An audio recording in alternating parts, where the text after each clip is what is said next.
All right, I think we are live. Can everyone hear me okay?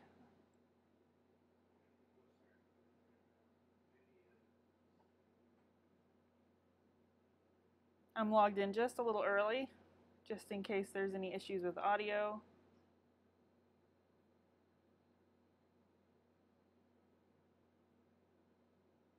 How's everyone doing this week? Hi, Jackie. Hi, Nora.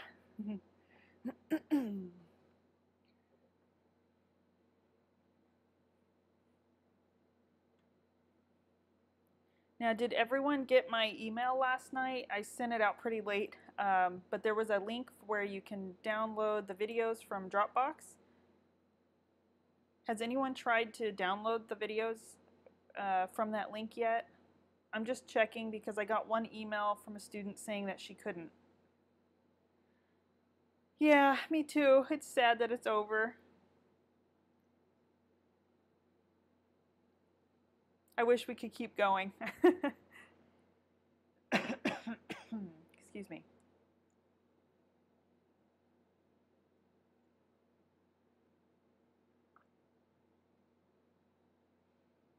I know, Nora, this week has just, the whole month has just flown by. I couldn't even believe that we're almost a week into the new month. It's really hard to believe. Nora, yes, it's supposed to let you download it. You either to your Dropbox, you could save it there, or you can download it to your computer or a hard drive or flash drive. One student had written me and said she was unable to download it. The only option it gave her was to save the link, but I wanted to make sure and see if that's just on her end or if you guys are having trouble as well. I'll work on trying to figure that out this afternoon. But you guys will have access to the course material until November through the login, the student login. So you can go back through and just make sure you saved all the downloads. And I couldn't fit all of the videos in the download section. It only lets you upload a gig, and a lot of the videos are bigger than that. So I had to upload them to my Dropbox first, and I sent out a link last night. So try and test it out. If you can't download the video for some reason or save it to your computer or you're having trouble, just send me an email. I'm going to try and make sure that's working seamlessly. I did send out the link at nearly midnight last night, so I was pretty tired. Great, yeah. Just let me know if you guys are having trouble saving the videos, and I'll try and work on that after the live session. So there were a couple of questions that came in. I know it's the last week, and we got most of the questions out of the way in the beginning. One of the questions I had from Nate, are you with us, Nate? I haven't seen you yet. Was basically going back to the block-in phase. Once you're presumably out of the block-in phase, one may need to visit them later, or revisit that stage later on. What's the best way to get to a reasonable place before proceeding to the next step, besides measuring every angle and turning the drawing into a grid aided drawing? So that was his question. When I draw my on my own, and also like for teaching purposes, I try to simplify the process as much as possible, but the block-in stage is really the most crucial stage of the drawing. And it's a place where you can really not spend enough time easily. I'll get halfway through my drawing and realize something's, slightly off. It's one of the things that we just have to contend with as artists, that we're, trying to sharpen our eye every time we approach a new drawing. And it's not unusual to encounter issues later on when you're maybe in the more advanced stages. The best advice I have is just practice a lot of block-ins, just those beginning stages, and practice measuring your proportions. I've done tons and tons and tons of just linear block-ins, not with the intention of moving the drawing anywhere past that stage. So that's just my recommendation, is to continually process and practice the process of drawing those block-ins. And when you're approaching a drawing that you want to bring to a more rounded finish, spend as much time in that block-in stage and use visual aids.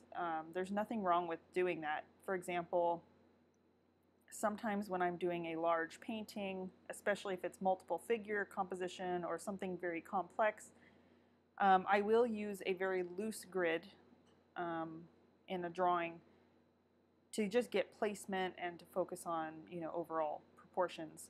But it's really not a tight grid. It's a very loose thirds grid. But sometimes I find that aid helpful. When it's a simple head and shoulders portrait, I focus more on, the measuring the proportions, getting my shapes right, like I showed you in the class. Visual aids such as using mirrors, or if you're working from a photograph, sometimes flipping your drawing upside down or looking at it in a mirror can help you see errors in your drawing, and I recommend doing that in the block-in stage. Sometimes once you apply your basic shadow shape, that flat shape, if you think back to when we just toned that one single flat shape, if you look at your drawing after you've toned that flat shape, you will see things that jump out at you. And that's why I kind of had everyone take this process each step so that I could look at your drawing at each stage before we moved forward. So when you're working on your own, kind of treat it the same way as we did in the class. Once you get your linear block in, double check, your tilts, make sure everything's still in place and that the features haven't moved around as you've progressed into maybe more of a detailed linear drawing. And yeah, just it's a matter of practice, really. You can't practice the beginning stages of a drawing enough. And if you have the luxury of time, what I'd recommend is spending time in your block-in stage and then take a day or two away from your drawing and don't look at it, and then come back to it with fresh eyes. And then you'll see things a little bit easier that maybe need correcting before you move into the tonal stages or, detailing. So I hope that answered your question. You also had a question on art school. Would I go back if I had the chance? Definitely. But the thing about art school, and I'm sure a lot of you have taken art classes, or I know some of you are in atelier programs, your reason for going to art school, it's so different for each person. And you really have to think about why you're going. Is it for a degree, or is it for learning skills, a set of skills? And what skills are those that you want to learn? And that will greatly influence where you decide to go. And I did both. I attended an atelier, and I actually attended more than one. And then I also went and finished my degree at a school that specializes in realism and representational art. I went to Laguna College of Art and Design. I wanted the degree because I already had half of a degree from a university before I had attended the atelier. But even though I was pretty advanced when I decided to go back and finish my degree, there was still so much to learn. And no matter what phase you are, no matter where you are in your art career or in your skill set, there's always something to learn. There's always a way to kind of push yourself. And so I would, look at where you are and look at where you want to be and, take steps or think about specifically what it is you want to be able to do, and then find the institutions or the little studios that can get you where you want to be. I hope that answered your question. It really helped me. That's why I decided to offer the online classes, because, growing up, I was in a very, very small country town, and I didn't have access to quality art classes. There weren't trained artists around me, and, I always dreamed of going to an atelier and learning the techniques of classical drawing and painting.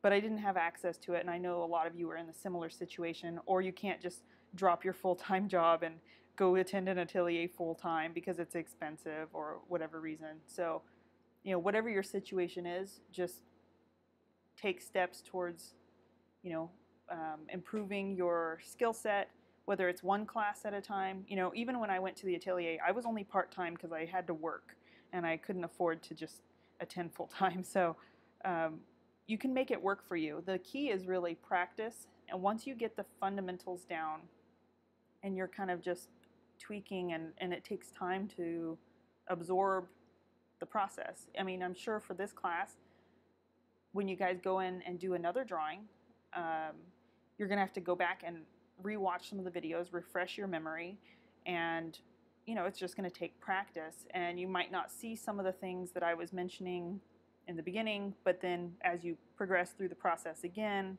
having done it once, you're going to start to see more and more of what I was talking about, some of those nuanced things. A good example was when I studied with Adrian Gottlieb. I was taking his painting class, and he kept talking about these cool tones, these purples and greens in the skin tone, and I had no clue what he was talking about. When I looked at the model, I saw basically yellow, orange, and my eyes weren't trained to see those nuanced colors yet. But years later, after I'd been, I'd studied with him for a little while and I was practicing in my studio, suddenly it's just like clicked, and I was able to see exactly what he was talking about. So sometimes these things just take time and, practice and doing it over and over again and looking for those key points that I tried to bring up and focus on in the class. So that was my little spiel. If you guys have any questions, just go ahead and type it in the chat box, but I'm going to get started on the critiques.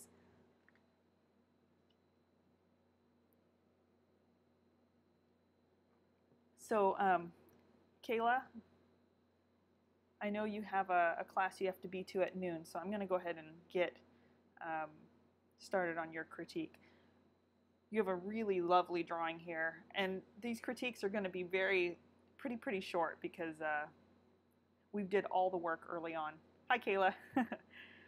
Yeah, your drawing is really beautiful. I know you said something about feeling like you wish you had more space for detail, and with regards to getting the illusion of detail and that kind of crispness that I try to achieve in my drawings, a lot of it has to do with the texture of the paper. That's one of the reasons I favor, let's say, a smoother cardstock or some of the smoother papers over a traditional charcoal paper or a pastel paper. A lot of them have just this really strong tooth, and it makes it hard because you have those little rivers and valleys in the paper that you get this kind of speckled texture, and it's hard to kind of fill those in. It takes a lot of patience and work to fill those in, and it can kind of disrupt the illusion or that crispness of detail. So I think if you had been able to work on the smoother side of this paper, I'm not sure, did you use the Canson paper, the Canson Mi-Tints paper?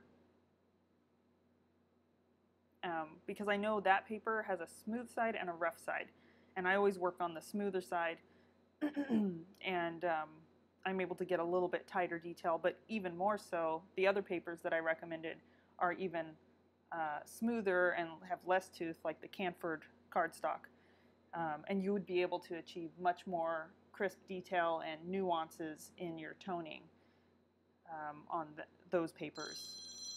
Oops, sorry, that was my cell phone. Okay, so yeah, I really don't have much to say other than your drawing is really beautiful. You handled the edges on the face really nice. I know a profile view with the front lighting, it's hard to, you were talking to me about trying to maintain that edge along the profile and not get too soft and also not get too crisp. And I think you handled it really nice. And you didn't bring your white all the way up to the edge. You let that paper sit right in between the background and that edge. So yeah, you did a really lovely job. And I don't really have much suggestion other than try experimenting with different papers and see what you like. I try a lot of different papers. Sometimes a new one will come on the market and I'll buy a sheet of it and test it out for this technique to see if I find something that works better for me. You never know. They come out with new papers all the time. something I actually really liked doing, I found this pastel panel. I think it was at Blix, and it's basically a hard panel, and they have gray tone and they have white. And I've done drawings on the white, and I've done drawings on the gray, and it's actually made for pastel, but it has like a slightly sanded texture, like a slightly gritty texture, but it's not real strong. And what I did was I actually took a little bit of fine grit sandpaper and took down some of the tooth, and it was perfect for charcoal. And so that might be something you guys want to play around with as well. It's a pretty cool technique, and I like it because it's panel. It's a little more durable than paper. I'll try and find a link and email everyone or post it on the Facebook page if you guys want to try and play around with those. The white board, as opposed to the gray, the white one tends to stain a little bit, though I have managed to get it to lift. But the gray one, yeah, it works pretty well, especially because you can use the white chalk, and it's a pretty neutral middle value gray. So that's a pretty cool thing I've just started to discover and play around with. I've also done silver point drawings on those panels, on the white ones, and it handles that really, really well. Again, I sanded it down a little bit to take down some of the tooth, but it worked beautifully for some silver point drawings as well. So just throwing that out there. But Kayla, you did a really beautiful drawing. Yeah, I like the way you smoked out use that sfumato effect. One thing that really works well is to use charcoal powder. So like I can tell you used like probably a compressed charcoal or a charcoal pencil closer to the face. If you wanted to, have a subtle transition, you can use charcoal powder with a brush and just work a little bit along the edges. Let me make sure I'm on a charcoal. Yeah, so you could, if you wanted to, add a little bit of vine or the powdered charcoal actually works a little better, and you could smooth those out. But actually the way you have it is really, really nice. So yeah, good job. Do you have any questions, Kayla?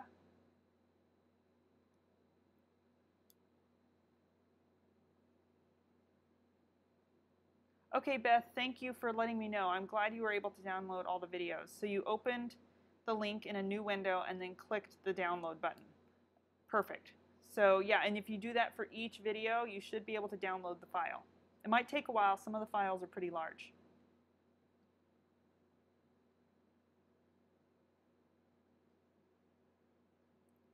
So Kayla, do you have any specific questions for when you move forward?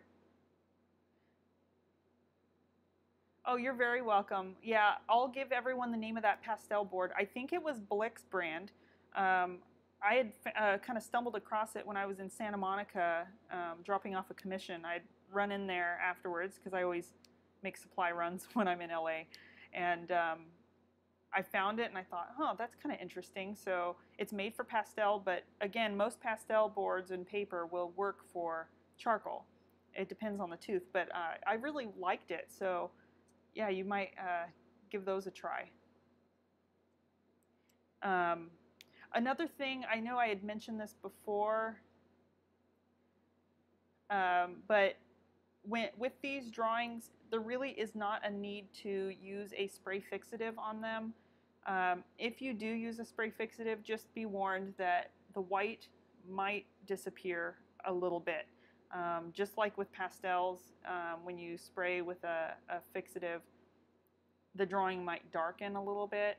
I don't apply fixative to any of my drawings. I just place them very carefully. I store them with a piece of tracing paper taped over the drawing in a flat file, or if I'm sending it off, I just make sure it's framed with a mat so that the glass is not touching the surface. Unless your charcoal drawing is really loaded with loose charcoal, you're not going to have to worry about the drawing, coming off. That being said, I did have a student who took her drawing that was drawn exclusively with the nitrum charcoals. She took it to a framer, and the framer had used an air gun or like a blower thing to blow off any dust before he framed the drawing, and he blew away all of her shadows. And she came back to me with it in the frame and said, "What do I do?" So we had to carefully take it out of the drawing and just reapply some of her darkest darks. But she didn't use any charcoal pencil with that, which tends to stick to the paper a little better. And so just be warned, if you take it to a framer for a custom frame job, tell them not to use any kind of air can or anything on your charcoal drawing. All right, so yeah, really lovely job, Kayla. And yeah, send me more pictures of drawings you do with this technique if you work on any in the near future. I'm probably going to keep our page up and live, so you know, new students will join in as I offer the course again in the future, but you guys are welcome to stay in the group if you want and share drawings that you're working on, and I'll pop in, and you know, if you guys have questions, of course, follow up after the course, just let me know and post them in our Facebook group, and I'll try and get to them as often as I can. And I'll share stuff I'm working on too that's kind of related to portrait drawing. All right, Jackie, are you with us? You are up. And I know you had a question about drawing lighter hair, so I will get to that after I go over your drawing. You also mentioned that you were wondering if you had gone a little light with the white. And hi, Jackie. So yeah, your drawing is really beautiful. I don't have very much to say. In the future, with regards to the white, I know it's hard to get a feel for how light you want to go. And for this picture, it's hard for me to judge, but it looks like your picture is pretty accurate to probably how your drawing looks in person. My suggestion would actually be to not be afraid to push your shadows a little darker, because it can make the whites pop a little bit more. But that being said, if you look at the little thumbnail here, there are a few specular highlights that jump out even at this smaller scale. And so when I'm working on my charcoal drawings, I try to step back and get some distance to see if my drawing has that same kind of pop or effect. And so if you wanted to go back in, you could just go and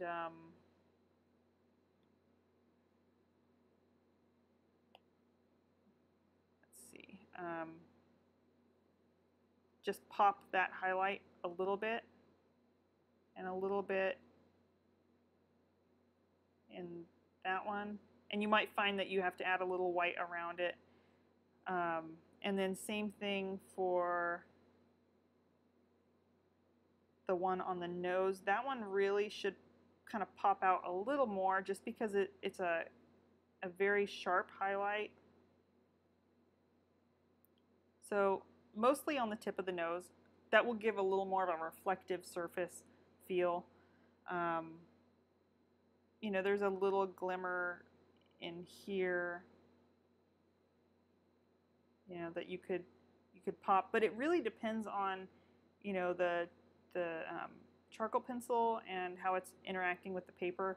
Sometimes what I'll do is I'll go through at the end, and without using the brush to smooth it in, I will get my charcoal pencil very, very sharp, and I will basically go in with more of a point and just hit, you know, like a hatch mark across where I want to really push, you know, my values, but using the point of the charcoal, and then you can kind of fade those out without losing, you know, a sense of that crispness. Sometimes when you use the brush, it just wipes off the white charcoal.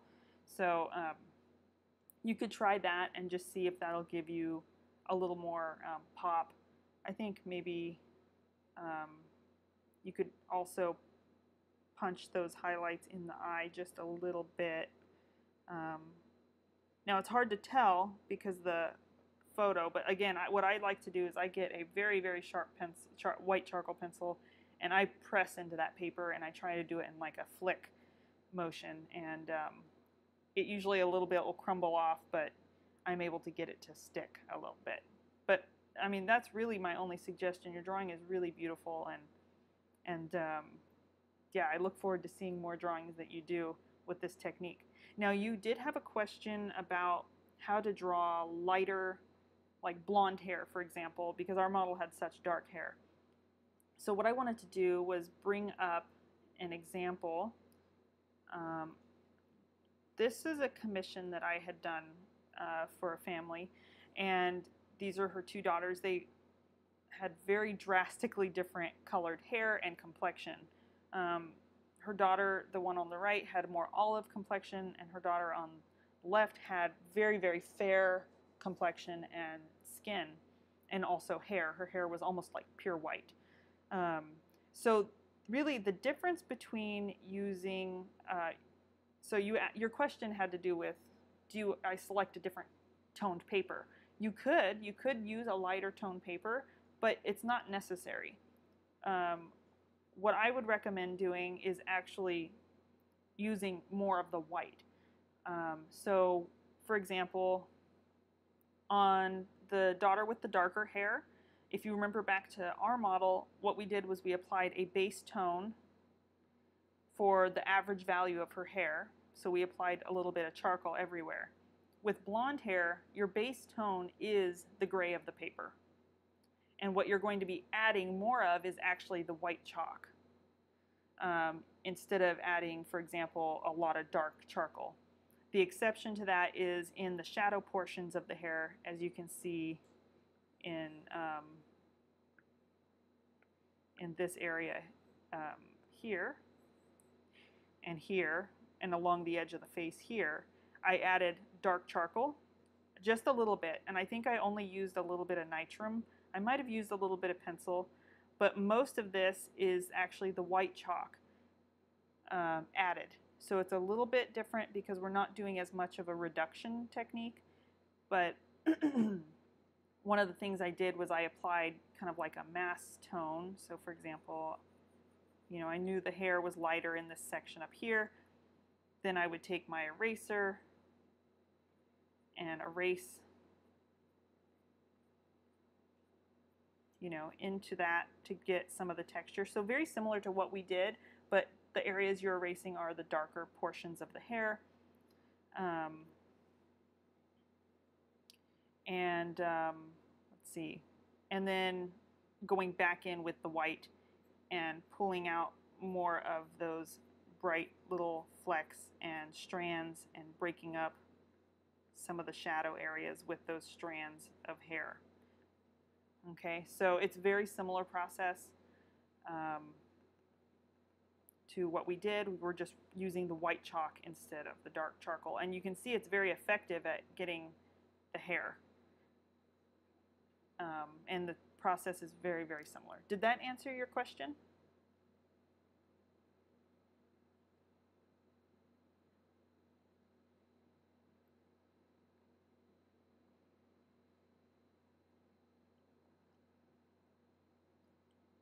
Oh, thank you, Jackie. Yeah, and when you're working on the drawing of your daughter, and if you have any questions, just reach out to me through Facebook, and I can give you some pointers, or if you're not sure on how to proceed with something, just let me know, and I'll be glad to help. And that's something I wanted to point out too. Now, with the drawings we had, the references we had very, very strong shadows. The references provided to me for these commissions had very soft natural light. She shot them, the photos outside, and so there was this soft kind of ambient light. So I'm going to just zoom in here. I know the picture's kind of pixelated, but notice how I used more of the tone of the paper as the shadowy tones on the face, and I really only pushed a little bit of the dark down here in the neck. Hold on. So down in here I added a little bit of charcoal. Not really in the face except for right here next to the hair, and a little bit, of course, in the eyes and the eyebrow where it was darker than the value of the paper. But the paper value kind of acted as most of my kind of darker midtone or shadow value, and I used a lot of white for this particular portrait. So it really depends on your photo reference. Same thing here though. Mostly value the paper. She had a little more dark tones on her eye and under here because she had a little more of an olive complexion. She wasn't quite as fair, so I made her shadows a little bit darker. So again, just wanted to show you guys that you don't always have to use the darkest charcoal in the shadows on the face. It really depends on the paper value that you're using and your photo reference. All right, so yeah, really beautiful drawing. And if you do decide to go back in and add a little bit more to the whites, or you're having trouble, just let me know.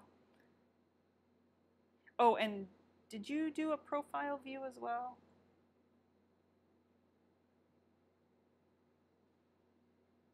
I can't remember if you had sent me more than one, but if you guys do like another drawing, any of you do another drawing from the photo references and you guys want pointers, again, just post it in the Facebook page and I'll check in and chat with you guys on your drawings.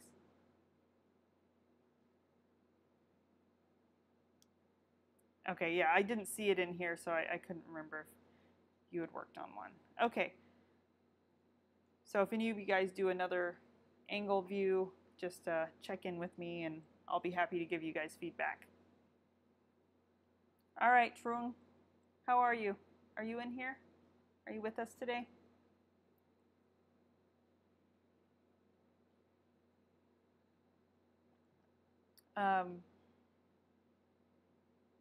Okay, so yeah, one thing I noticed with the drawing was, oh, there you are.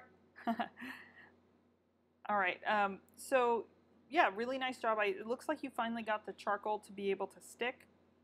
One thing I would look for when you start working on practicing the technique again is the transition between the shadow and the light here. I know in the photo reference here, it looks very abrupt the way it ends, because here's our shadow shape, you know, right along there. But there is, if you look closer, there is this transition section here, and that's our mid-tone. And it feels like you might have pushed your shadow forward or lost a sense of that transition tone. So my suggestion would be to take a little bit of a kneaded eraser and just kind of take a little bit off the edge. Just kind of tapping along the edge will help to soften that transition back into the paper. You want it to feel like it gradually turns. And then I would go in with your charcoal pencil and just add a tiny bit more dark to the core shadow, a little bit further back from this mid-tone section. Just a little bit, and then fade that back into your shadow mask. And I think that will help create that softer, rounded cheek that she has here, and it'll make the profile view look a little less harsh. Profiles are really tricky because they're, you know, the angles of the features are pretty sharp, but also the plane changes, especially in this view, you know, is pretty crisp. You know, we have this major plane change and then this one, and there really isn't that much room for those transitions. But the primary one, as you can see, is like here and here, and then you have the white. Okay, so that would be my only suggestion if you want to go back in and revisit. Also in the eye here, just don't be afraid to indicate a little more contrast behind the eye. Let me get a little bit more of your charcoal color. Just to push, so that way this eye doesn't disappear, and don't be afraid to push that pupil a little bit darker to help it jump forward a little more. On the neck too, I know there's this really crisp cast shadow, but notice how there is an edge change with cast shadows. Usually the closer to the source the cast shadow is, the more crisp it is, and then it starts to soften out as it gets further down. So just pay attention to those really small nuances, and it will start to bring a little more realism to your drawing. So maybe crisping up the edge here, and then providing a little bit more of a transition mid-tone towards the bottom will help kind of create that illusion of the cylindrical neck. Do you have any questions?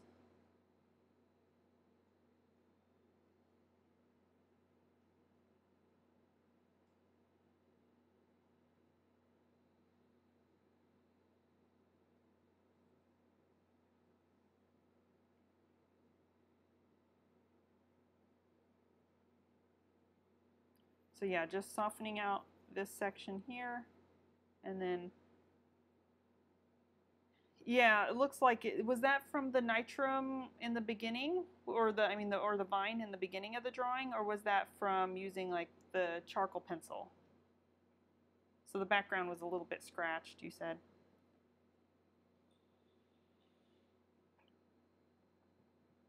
So when I know I have to tone a really big background, a lot of times I'll grab a compressed charcoal stick because it is a lot easier to tone the background, and I will start with a very soft vine. In fact, Nitrum makes something called a baton. It's a big, fat, round, basically the same version of the Nitrum, but it's a rounded one, and it's pretty thick. And I'll use that as my base tone and then go over it with the compressed. Yeah, and sometimes if there's like a little wood left on the edge of your pencil from sharpening it by hand, that can scratch your paper. So just try to use a lighter hand, and think of it this way, when you need to go darker, go softer. So when you need to go darker with your pencil or with your charcoal sticks, then go softer. Go into like a 2, 4, or a 6B, and it will go down a lot smoother. And also, charcoal pencils tend to have an additive that kind of glues the charcoal together, and it tends to not go down as dark as, say, a compressed charcoal stick. So I always keep those on hand for when I need to go really, really black, or I'm toning a big area for the background, for example. Yeah, it could have been the wood poking through. That's happened to me too. So just be aware of that and take off any little bits of splinter. When you're sharpening your charcoal pencil, you'll notice there's like a tiny bit of glue kind of adhering the charcoal lead in the center to the wood. And sometimes that glue will remain on the edge. So sometimes I'll just take my blade and scratch a little bit off of the edge of the exposed charcoal to make sure that I don't have any hard bits that could mar my paper. But like I said, you can always switch to, if you're needing to go dark in a big area in the background, you can switch to a compressed charcoal. It kind of looks like a pastel. It's usually round, and go with a soft one, and you can use the side of it, and it makes toning the background a lot faster. All right, do you have any other questions?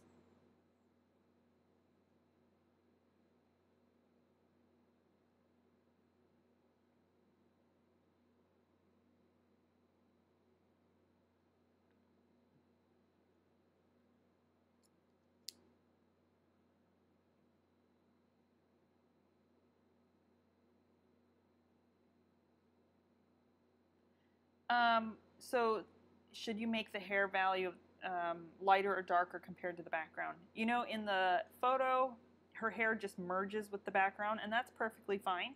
If you wanted to use, to have, excuse me, to have a little bit of the silhouette of the back of her hair showing, you could make the background go from dark to light this way, or to maybe like to a middle tone. But it just really depends on what you want for your drawing. The way you handled it is perfectly fine. That's how it is in the image. We don't see the shape of the back of her head very easily. You can see a hint of it, but it's very, very subtle, so I wouldn't worry about that too much. In the profile view, I had everyone tone the background, but you'll notice like the front and the side kind of 3/4 views, I didn't have people tone the background because the hair kind of acted as that dark shape behind the face to help her pop forward. Or if you work on a darker value paper, you might not need to add much dark for the charcoal in the background. You can try using different value paper, try working with a darker one, try working with a slightly lighter one, and just see, experiment and see what you like. I like to start at a middle value, but that being said, sometimes I'll work with a slightly darker value. I try to go for the middle value or the darker middle value on the model. So if I were looking at the photo reference, I might try to go for a value like in this range for the paper. Some people will use that as the main shadow value and just go in and add like these darker sections, and then everything else is white. You can do that as well. It just kind of depends on the situation and what you're wanting to do. All right, so yeah, good job. If you have any questions following up or you work on this further, just pop into our Facebook page and let me know. And also, if you do more drawings using this technique, go ahead and post them on there as well.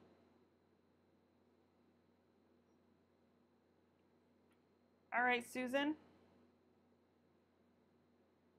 you are up.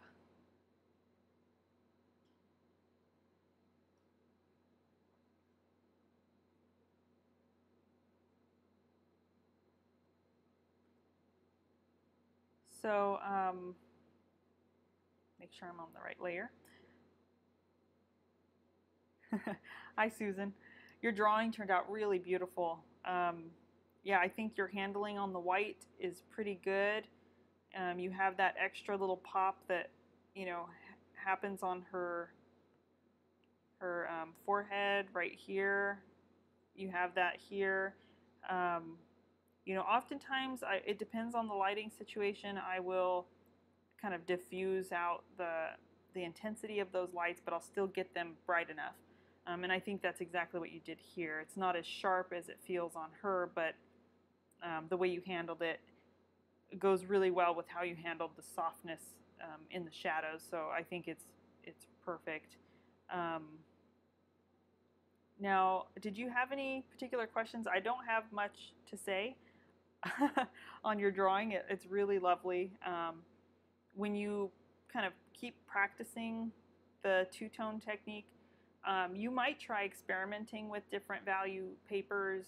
Try going on a darker one where you have to add more white, or play around with different colors. Maybe going with like a bluish color. There's a paper, I think it's Ang paper, like Ingres, like the artist. It's like a blue, like kind of a deep blue paper. It's very similar to what Pierre Proudhon worked with. And it's a little bit more of a soft kind of rag paper. It does have a tendency to want to tear, so I didn't recommend it for this class, but it's a really beautiful color paper to work on, and it creates that, that Proudhon kind of feel.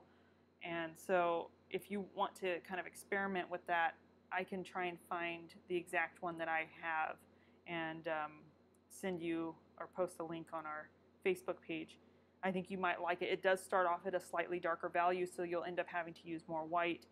But again, the paper is a little bit delicate, so it tends to kind of tear up a little bit. You've done one with the blue background before too. Yeah. Are you familiar with Matthew Durante? He's a friend of mine. You should definitely check him out on Instagram.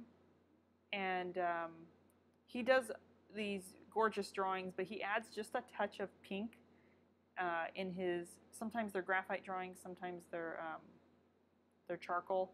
But I really love the way he adds just a hint of it in his portraits. It comes together beautifully, and you might take some inspiration from that. Matthew Durante, Durante, I believe. Yeah, he also, if you look up FG Art Collective on Instagram, he kind of heads that, and you'll see some of his work posted on there. So yeah, it can be beautiful, and you can just so everyone knows, you can combine this technique with pastels. So if you wanted to, for example, add a little bit of color into the face, for example, in the lips or the cheek, you could experiment by using that as like an undertone and then adding the white on top. Just like I said, experiment and have fun with it. Yeah, your drawing turned out really beautiful. Good job.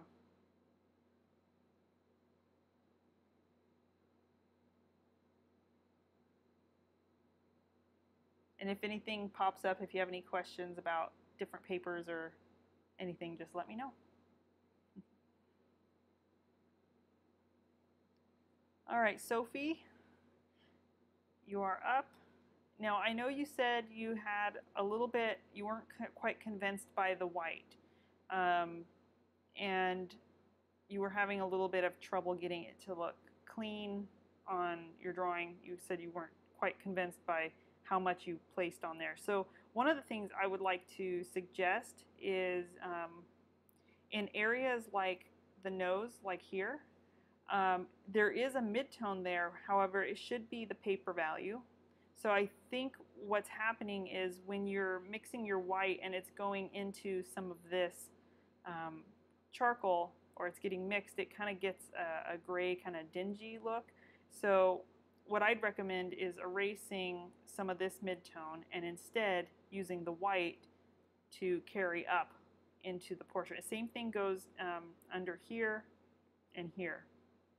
So the trickiest part about using the two-tone technique is really keying your drawing, deciding where your paper value sits on the model and where things need to go darker or lighter.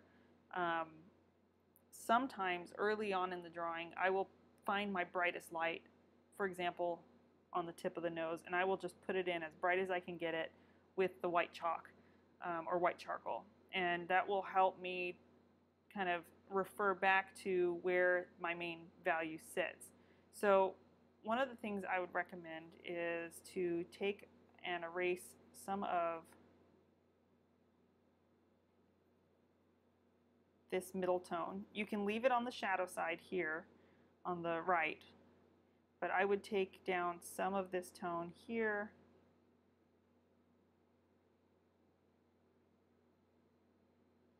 and definitely down in the mouth, the muzzle area, because the darker values you see in those areas should be closer to the tone of the paper.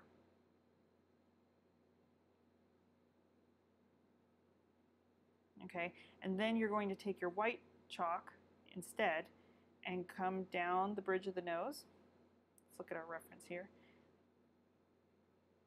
And I know she has like these kind of freckles here, but I would kind of ignore some of that so it doesn't look like, she has a sunburn or anything there. And I would just brighten up that bridge of the nose a little bit more. And there's a highlight that kind of comes down the bridge there and here. And if you brighten up the tip of the nose, you brighten up this section.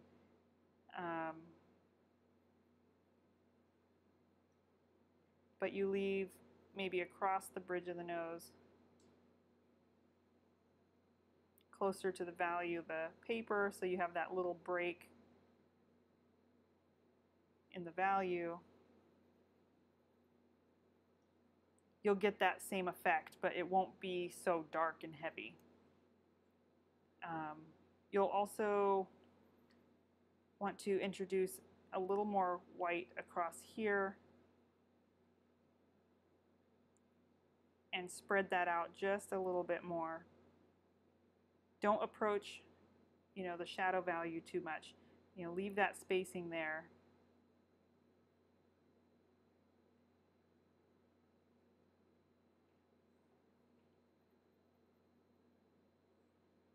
Let's see.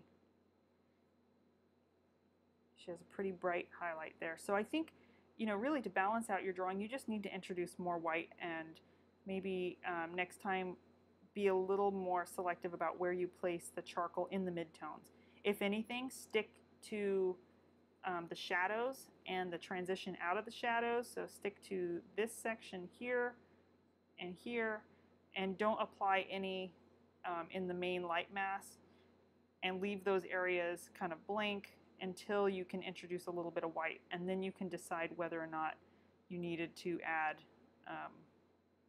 any charcoal. For example, in the lower muzzle, adding a little bit of white helps bring that forward.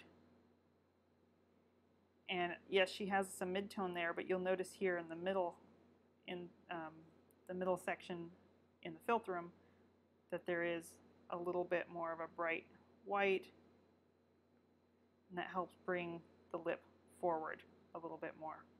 And then she has a little bit of white down in the lower chin.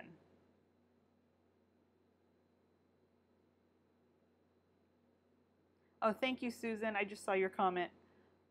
I'm really glad you enjoyed the course.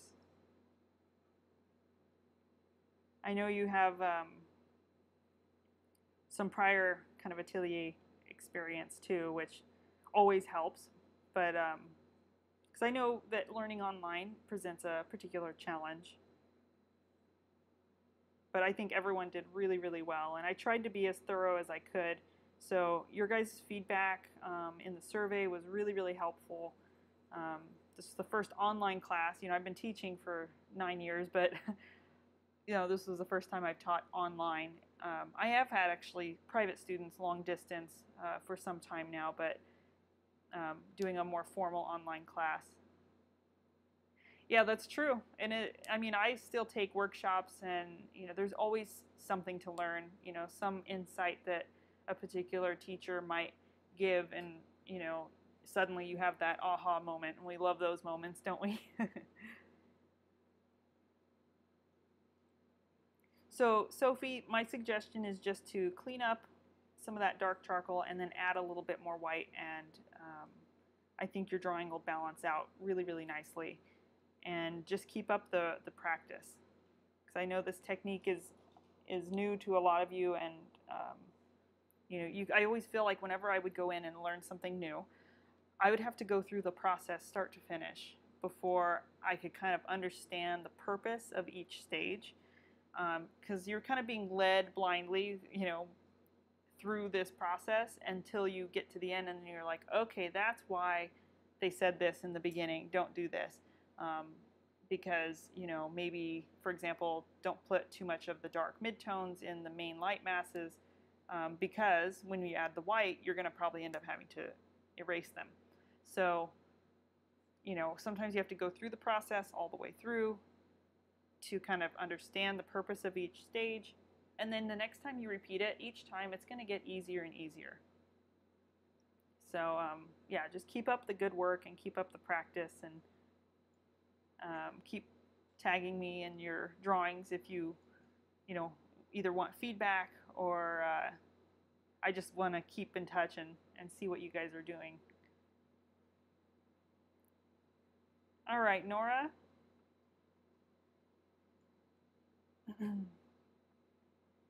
Are you with us, Nora? I think I saw you in here.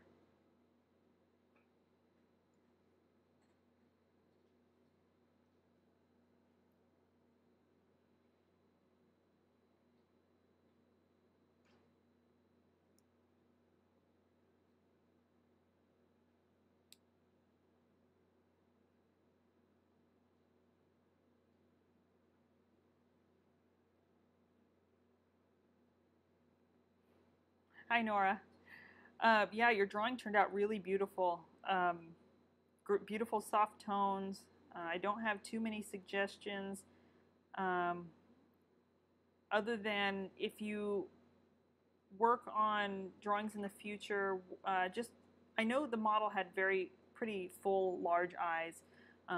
Just watch the size of the eye a little bit. And that can happen when we're toning. very easily. The feature can kind of grow because we're introducing tone, and sometimes we lose our drawing a little bit. Jackie had a question. Do you mind if we post our finished drawings on? No, I do not mind at all. Please do.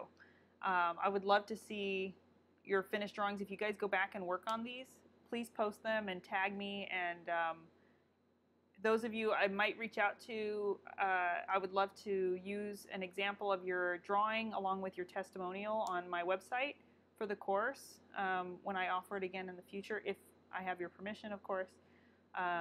So yeah, just let me know if that's okay with you, and send me an email with the finished drawing, full resolution picture if you don't mind. Of course, I'll credit you and also give me your artist website if you have one, so I can link to it.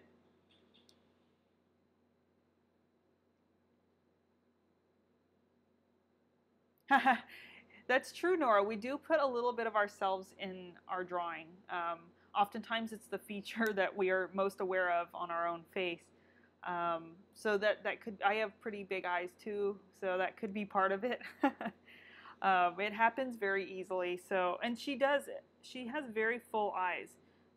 If you look in proportional relationship to her face, they're very open and kind of rounded, so it's easy for those things to get exaggerated. Now, that's not to say that, you know, it doesn't add, you know, some charm to the drawing. You know, when I'm doing a portrait, it really depends on my goal for the portrait. Sometimes I'm not as concerned with likeness. If, let's say, I'm doing a more thematic painting, I want some characteristic of the model, but I don't mind if it's not 100%, you know, a photographic likeness of the model. Sometimes when I'm doing commissions, that's obviously very important, is to get the likeness pretty exact. So, you know, it really depends on my aim, and your drawing still turned out really beautiful, so I wouldn't worry about it too much. Just keep that in mind as you continue to practice the process. I think with the white, one thing you could do is just go in and punch mostly the specular highlights, and you don't need to do too many of them, but I would say mostly don't be afraid to put that sharp one on the nose. Let me make that a little smaller. You know, to punch that up just a little bit more, and maybe a little bit in the forehead. It's hard to know how much to push, you know, your white, and so sometimes, like, that's why I like this program that I'm doing your edits in, Procreate, because it has a pretty convincing charcoal setting tool, and so you can always play with your drawings, play with your paintings in the program, and make changes that maybe you wouldn't want to do to your drawing in person, and kind of experiment. I've done that, for example, to change when I'm working on a painting. Let's say I want to change the background color or change the color of the shirt from my photo reference or from where I have it in the painting. Before doing it on my big painting, I'll do it digitally, either in Photoshop or I'll do it in a program like this, and it helps me work through some of the issues without, you know, messing up my painting too much. So you can always play around with this app. It's called Procreate. It's free. There is I think a upgrade version that maybe you pay for, but it's really inexpensive, and it's a very good kind of little app to play around in, and very easy to learn too. As someone who's not a digital artist, I needed a program that's very simple, and I like this one. So yeah, just a few little highlights. You don't have to hit all of them with equal importance, but just think about maybe where you can push some of that shimmer in the face just a little bit. You know, adding a little bit in certain areas, but it's real minor, so you know, you can leave this drawing as it is and just experiment with. Oh yeah, you have Photoshop elements. Yeah, you could play in that program too. I like using the iPad because it's a little more direct, and you can use like a stylus, so it's a little easier. Excuse me. And also the charcoal in this is pretty convincing.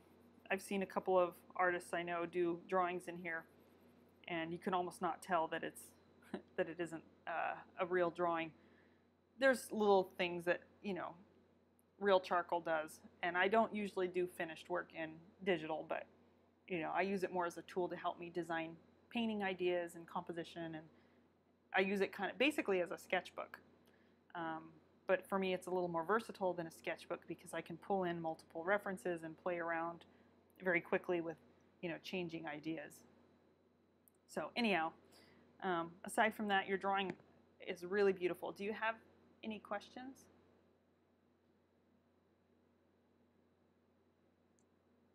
Comparing the photo to the drawing, and okay. Okay, yeah, so yeah, don't worry about it. If your photo, it could be that this is like the chalk is not showing up as much um, when you photograph. It depends on the lighting that you worked under too. Sometimes I'll take my drawings outside and they feel darker than they did under my light that I work on at my easel. So it just kind of depends. But if your drawing's brighter, then don't worry about the suggestions I just made. If you feel like they pop out in person, that's what matters. It is always hard to photograph 2D work and get it to represent, you know, the artwork faithfully. It's one of the biggest pains that I do. I know a lot of people who hire professionals to photograph their work, and I haven't done that yet, but as soon as I find someone I trust to take the photos, I will probably hire someone to do it because it's something I hate doing because it's really tough to not lose some of that detail. Oh, thank you, Nora. I'm really glad to have you in the class, and I'm really glad that you enjoyed it. Yeah, and if you post more drawings, just post them to our page. I'm going to keep the page live so that as new students come in and go, feel free to leave the group if you don't want notifications. I probably won't post in there very often, but if you guys post your drawings just as a way to kind of keep in touch, then I'll pop in and we can chat anytime. Yeah, be sure to share them.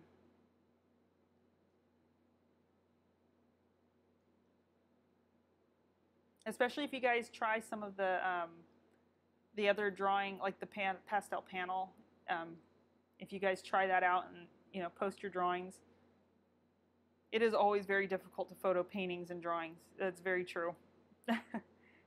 I do have a couple of tips on that, but basically what you did, taking it outdoors, is the best and fastest way to get kind of even lighting on a drawing. The rest, it involves a pretty elaborate studio setup, and even then, it depends on the painting. Like paintings, you might have dust particles and all kinds of stuff going on, so that catch a little glare. With drawings, you know, it's easy to kind of lose some of the nuance in your value structure.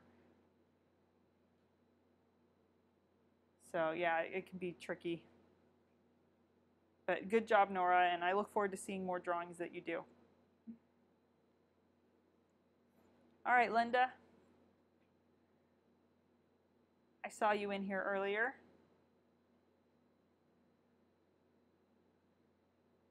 Get this positioned.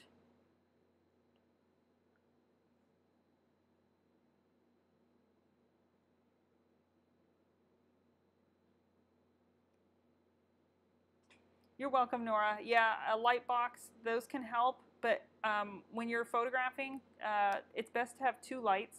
If you're doing an artificial studio setup, have two lights and put them at 45-degree angles to the top corners of your drawing or painting. So if you're doing a painting, it'd be 45 degrees to the upper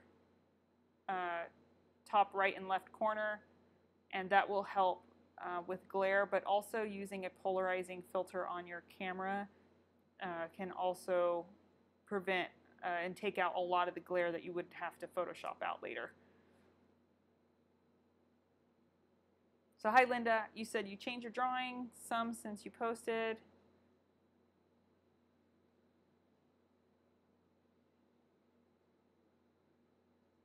Oh, okay.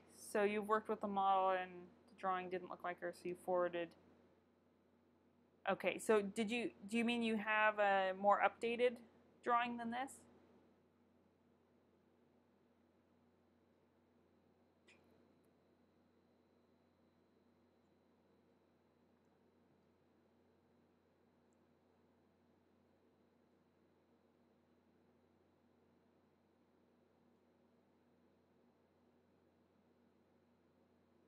I just want to make sure I'm understanding. Or this is the updated.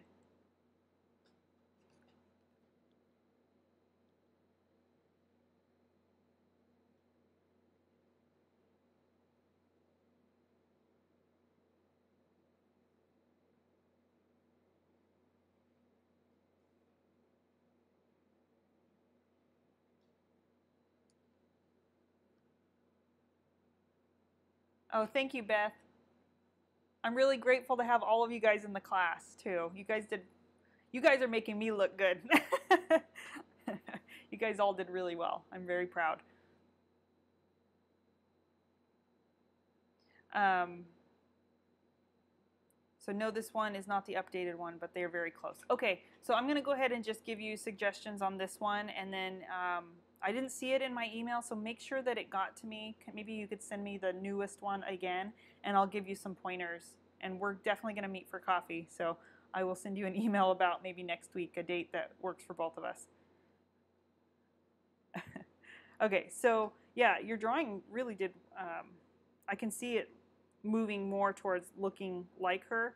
There's some subtle differences, and I think a lot of it has to do with actually the lights in the eyes, uh, the eye socket primarily. If you look at the reference here, you see that there's a little bit of light within the eye socket.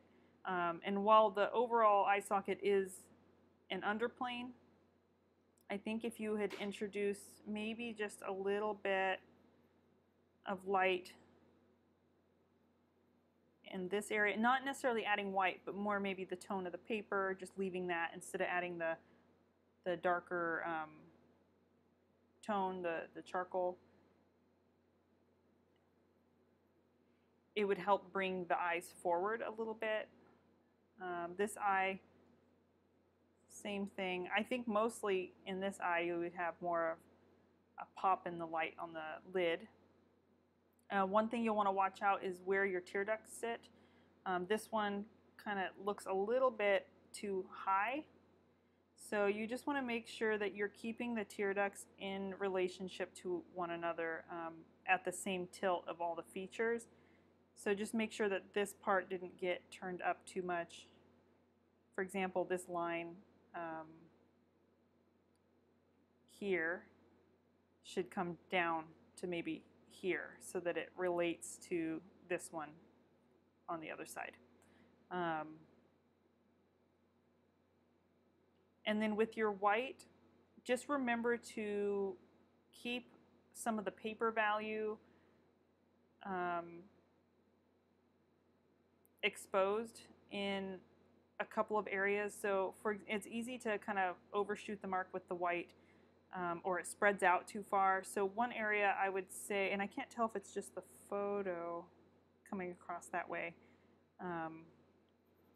but if you have white coming up to the edge of your charcoal here, make sure you have a little more of the paper exposed on these side planes. And she has a little bit of definition across her brow ridge. It's okay to kind of smooth that out, but just remember to leave some of that, more of that mid-tone.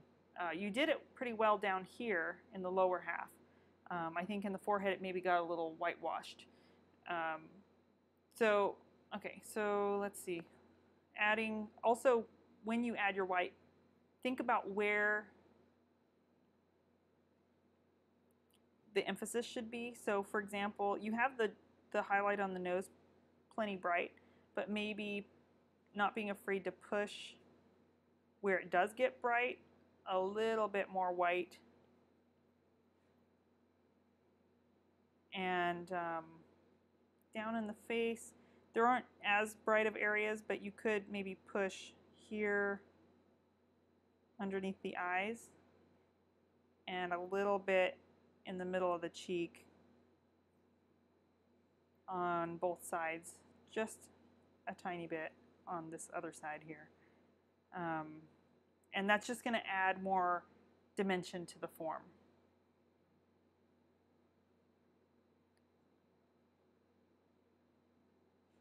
Oh, okay, good. So that is one of the things that you had changed.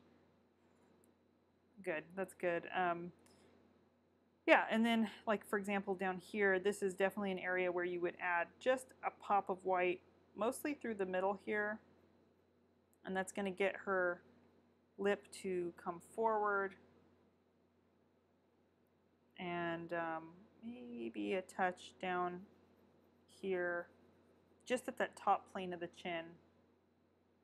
And it's easy to go a little adding mid-tone, not sure whether you'd add dark or add white, but I would recommend adding a little bit of white right where the muzzle plane comes out. You know, think about the smile line of the cheek. This plane is facing up, so it should get just a hint of white, or it'll be more of the paper value. But you can see kind of from a distance, it starts to have a little bit more range. And that's always, you know, it's a tricky thing to kind of judge, is to get the right amount of range in your values. And just practicing the technique you'll get more familiar with how much white to add and where. For example, another place you could probably pop a little bit of light is right here in the transition to the bridge of the nose. She has a little bit of a light that comes out, and that helps bring the nose off of the face a little bit more. It even carries up into that keystone shape just a little bit. And with the nose, you probably could have left the tip of the nose more the paper value. I know she has the pigmentation in her nose, but leaving that more of the paper value and just using the white to kind of emphasize that highlight. You can see it still looks like the color, kind of the pigmentation she has in her nose, but it's not as heavy or dark. All right, so do you have any questions, Linda?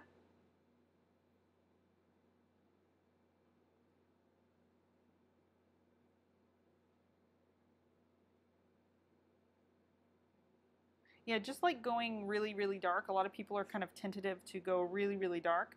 It's also easy to be tentative about going really, really white, because I know I warned you guys about how, you know, being careful about how much white you add. You just want to be very selective about where you really punch those light values. I'm glad you enjoyed the class, Linda.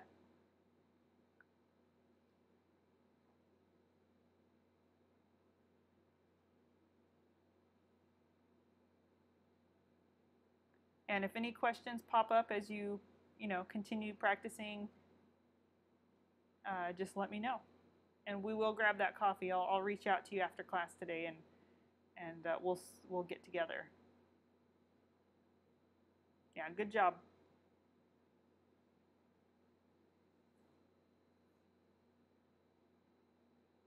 All right, Kim. You are up. I know you had said you had sent it to me, and I got your email this morning with the picture. I think it must have, I don't know, maybe didn't send through, or maybe, I'm not sure what happened there. But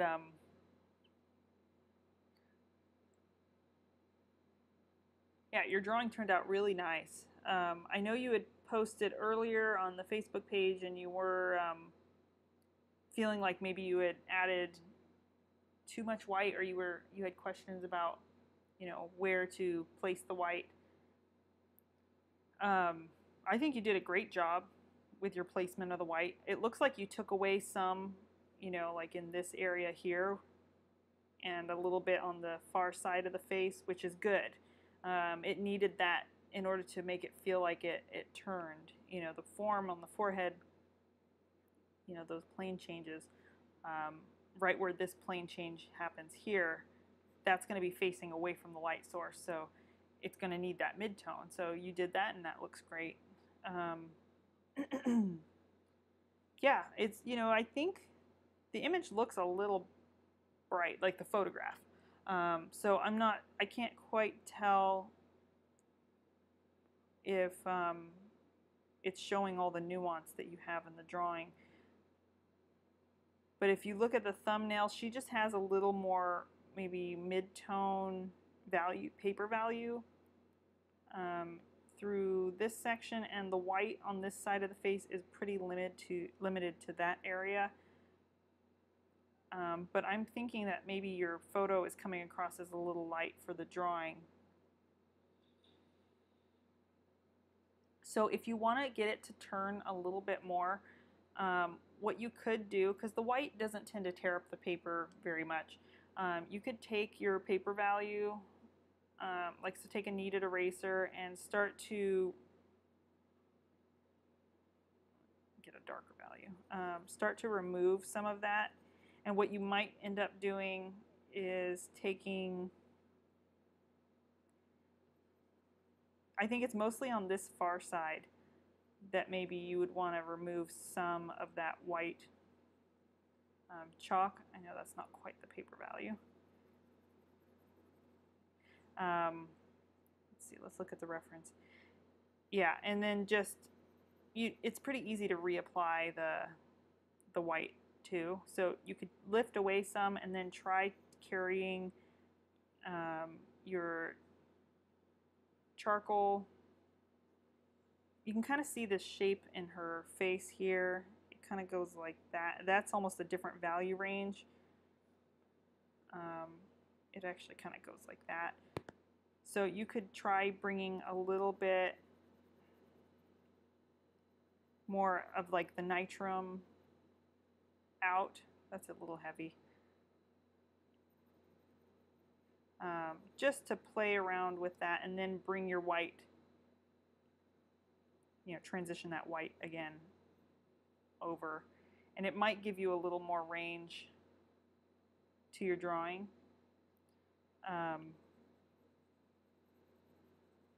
Another area you want to look for is, you see how like there's this little kind of shape here? That's usually like the mid-tone kind of pulling in towards the corner of the mouth, like that. While it doesn't fully connect, you can definitely see some of that influence there, especially when you zoom out. It's almost like there's this pull happening here and there's this pull happening here. And if our light had moved more to the left of her, you would have actually seen your shadow shape probably change to that plane. So, but you can kind of see it when you zoom out, and I don't quite get that in your drawing. So that could be something that you just try to incorporate a little bit of, a little overlap there, a little overlap here. Very subtle. It should be pretty soft. Maybe with a little break in the middle of the paper value. But that might give you a little more range and dimension to those planes. I think your forehead planes seem pretty good, though if you wanted to push, your middle, your dark value, on this side plane of the temple, you probably could push it a little bit further. And of course, then the mid-tone would come up a little bit more. But yeah, the main thing that I saw was that little transition there. So bringing your white over a little bit more so you can see the difference. You had a hint of that, I think, in your drawing, but maybe just pushing it a little more will give more of that 3D effect to your drawing. And you said the image looks lighter than the actual drawing. Yeah, so, use your best judgment. I can try to, let's try. Let's bring that down a little bit. It's probably more like that, maybe.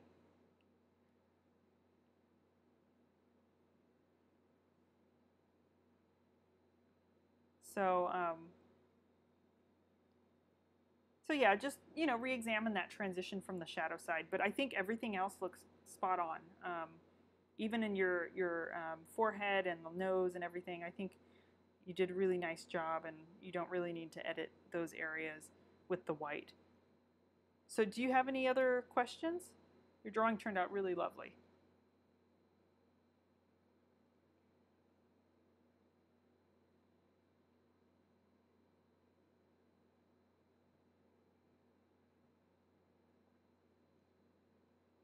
And if you develop that profile drawing, or if you want feedback on it and you're working on it, just, I don't think you sent me one, but feel free to send it to me, and I'll work on any edits. So you can let me know if you need help with that profile view. Thank you. I'm glad you enjoyed the class, Kim. And if any questions pop up, you know how to reach me. Or just reach out on Facebook and continue to post. And I'd love to see, if you work on this further, I'd love to see the finished drawing. If you could send it to me either on Facebook or by email is usually better because the program doesn't compress the photo.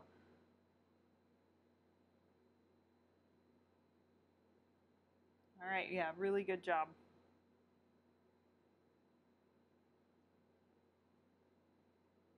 All right, Johnny.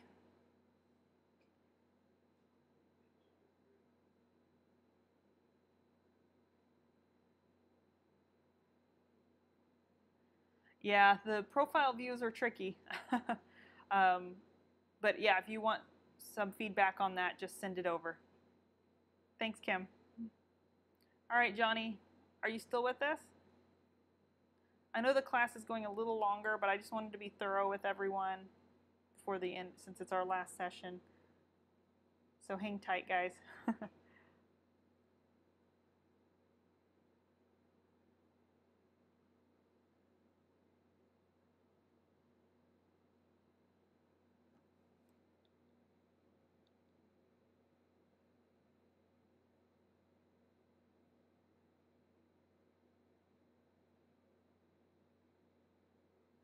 Okay, so Johnny, you had a question about how to make the drawing look more similar to the reference and how to smooth the edge without a step from the dark to the midtones to the lights. So I see what you're saying here, the step that you have between, for example, these two values here. The best thing I can say is to really utilize the paper value and experiment working on maybe darker papers. This one looks a little light, but it's hard to tell from the photo. So let me try bringing the brightness down a little bit. But yeah, so when you're working on your edges, use the brush, the bristle hog hair brush, to really push into the paper and feather those transitions. I try to do that pretty early on, even from just the one stage right after we do our flat block in. And also just learning to use a lighter hand when you're working with the charcoal. So one thing that could help too is if you're constantly toning, for example, like this, moving along the edge of the shape, you're just going to reinforce that dark edge. So what I would recommend doing instead is try working across the form. So I often change my hatch marks or the direction of my strokes depending on what I'm doing. So for example, if I wanted to feather this edge where the tone pulls forward, then my strokes will come across the form kind of like that. Okay. Of course, very light-handed. And then I'll smudge with the brush going in the opposite direction. So when I smudge, I'll go this direction, but my strokes have gone across the form. So that could help. Also, just remember to use the value of your paper as that middle tone. Remember not to cover it too much. So one thing you could do for your drawing right now is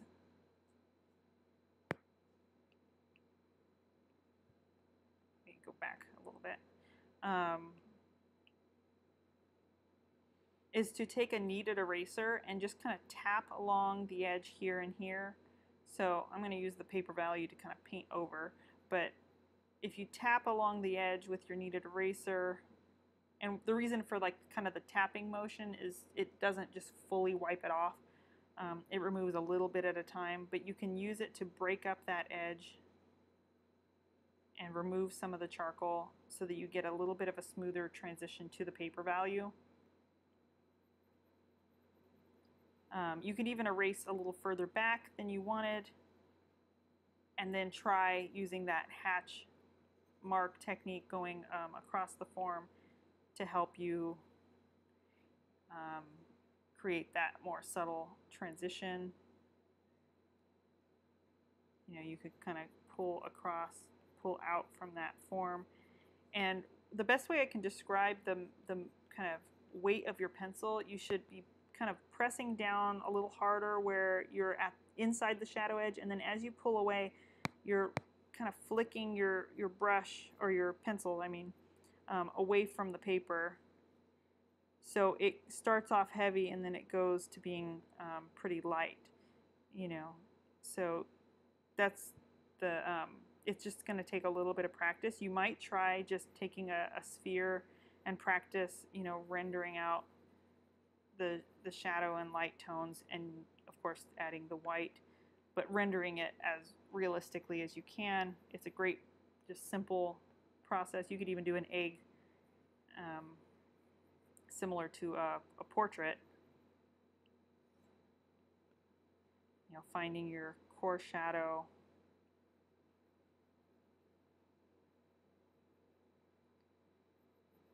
and then adding your white, and then finding your highlight. So just practice, you know, the technique. It's hard to get down the first time you try it, so go through the process again. As far as getting likeness, go back to that first lesson about shape. The lesson where I had Abraham Lincoln and Marilyn Monroe, and take some tracing paper over some portraits. They can be classical paintings, they can be iconic figures that are like the ones I used. Take tracing paper over those and practice seeing that abstract shape of the hair and the face shape. That goes a long way to capturing the likeness of someone. A lot of times when I'm correcting a student's drawing, it's not so much about the features. There are definitely elements in the features for capturing the likeness, but a lot of it has to do with getting the face shape correct, and just spend as much time as possible in that block-in stage, and just always checking your drawing in a mirror, flipping it upside down. There's a lot of things you can do to kind of continuously keep yourself on track. And as far as like practicing the toning, try the egg, the ball, and try practicing like value studies. A lot of times when we get into detail, we lose a sense of what matters. And so, for example, if I were looking at this reference, okay, and I'm getting ready to do my drawing, I try to find you know, 3 to 4 main values, like I had you guys do with the little value study.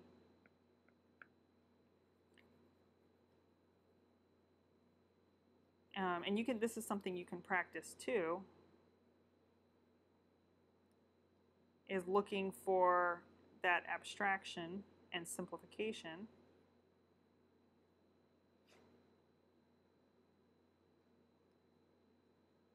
Even just by doing little, you know,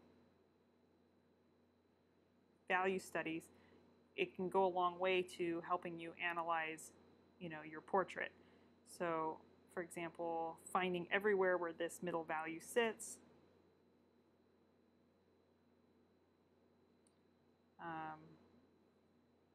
Keeping it simple.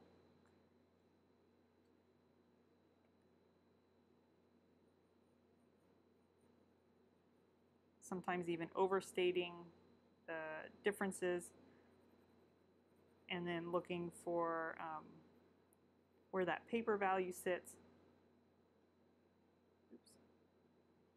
and then where you're going to add white. So the idea is keeping, you know, if you have to do like 5 values, it really depends on the reference. But sometimes you might find that you have maybe, oops, let's go one step up, another value in between.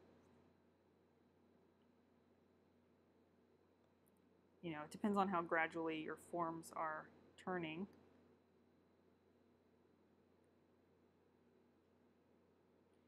But does that get the idea across? So just looking for that abstraction and practicing seeing that will go a long way in your drawing. And you notice when I zoom out how much it looks like the planes of the head samples that I sent you guys for practice. So that's another thing that can help a lot, is just practicing the planes of the head models and working on studying those really basic shapes. Okay, so on your drawing, other than working on those transitions, I wouldn't worry too much that it doesn't look exactly like her at this stage. You just went through the process start to finish. Try starting another drawing, and it'll help you, especially if you like take your drawing and you have your little abstract study here, and you step back, you can see some of the shape differences from your drawing to the little abstract study. So, you know, like I said, even if you have to take tracing paper and practice this or do it digitally like you just saw me do, these are all just tools to help us see a little bit more accurately. All right, so yeah, and don't be afraid to push your whites a little bit more in the right spots. It can be very effective. So just make sure you push your values a little further to get a little more punch, and it will, you know, bring a little more dimension to your drawing. Okay, and use that brush. I know some of you are having trouble with the charcoal kind of falling off when you would brush it. A lot of that has to do with the type of brush. I know some of you were chatting with me, and then we discovered that you were using a synthetic brush or like an acrylic brush. And really the only brushes that work for this technique are the hog hair bristle. It needs to be a stiff brush, and it needs to be hog hair because it tends to push the charcoal into the paper rather than just wipe it off. Synthetics, for some reason, just like brush all of the charcoal off the paper. It would be kind of opposite of what you would think. You would think that the harder brush would remove more charcoal, but it actually acts as a kind of a blending stump, and it pushes it into the paper. So Johnny, if any questions come up, just let me know, and stay in touch on our Facebook page. And if you do another drawing or you work on this one further, please post it. I'd love to see as it develops.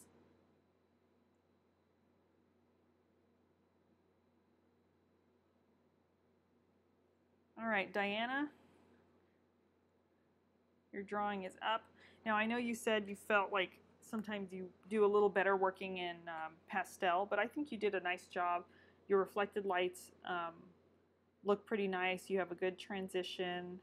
The only distinction I see is maybe in, you know, and this is really a tricky part of profile view, but her nose maybe got a little bit wide across the bridge here.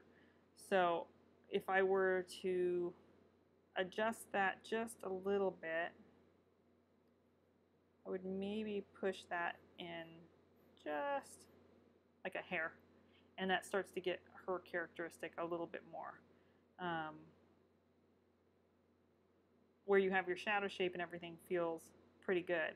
And then the wing of the nostril maybe can come, just that shadow shape, just push that forward a tiny bit. It's real small, but it will, again, get it to look a little bit more like her.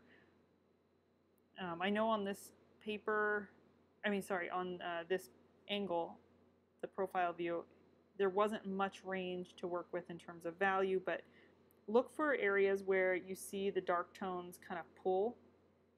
So for example, in this area here, use a dark pencil.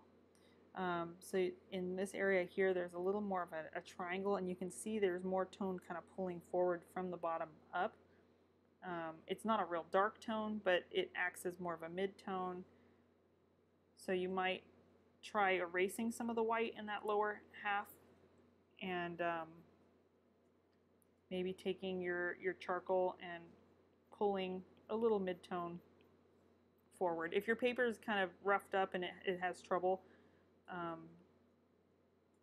if you're having trouble getting more charcoal to lay down, then don't worry about it too much, but that would be my suggestion, is just looking at that fullness to the cheek this way, and think of it kind of like a spherical form. It gets more light at the top and it's rounding out towards the shadow as it moves down.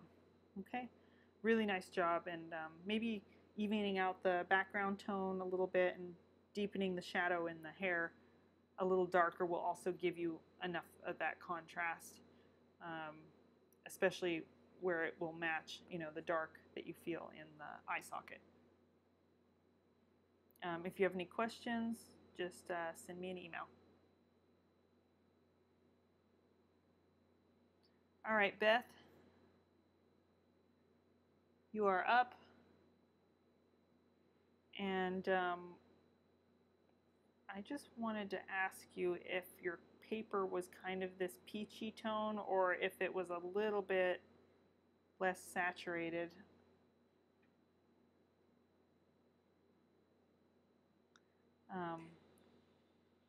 My thought is that it probably is a little bit more of a neutral tone, so I'm going to desaturate it a little bit, but let me know. And then also I think maybe it's a little darker. And that's just based on, I'm using the darkest dark that you have in here to help me judge that. But if it looks a little different than what you see on your screen, let me know. Yeah, nice job. Your shadows are plenty dark, and my main suggestion would be looking for edges, like for example along the edge here in the forehead. It feels a little bit sharp, and we have to remember that form is turning away from us. So if you can, just try adding not very much mid-tone, but just a little bit, or using your brush to go in and soften the edge. And you can see what that kind of does for the drawing. It helps the form turn away. Just kind of as a rule of thumb, whenever I have a really light edge against a really dark background, I try to create a certain level of softness. Not that we want the whole edge to disappear, but we need that form to turn away. And if you look at the reference here, you can see like in this section here, she has like a little mid-tone as that form comes in, and it helps soften that far edge. And it just brings less focus to the edge of the face. So you can even use your brush and just kind of go along that edge and soften it a little bit.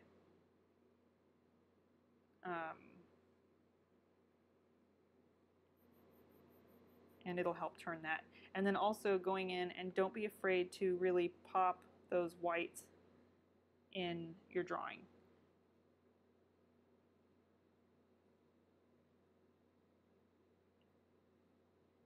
Mostly where you see those highlights stand out.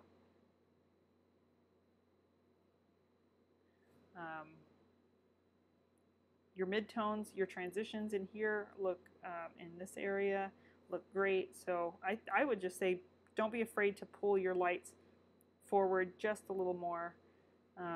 You'll get more rounding of the form that way. And just don't spread them over too far. Just kind of keep them concentrated in this area, and then just have soft edges along here, where it transitions out. Okay? Do you have any questions?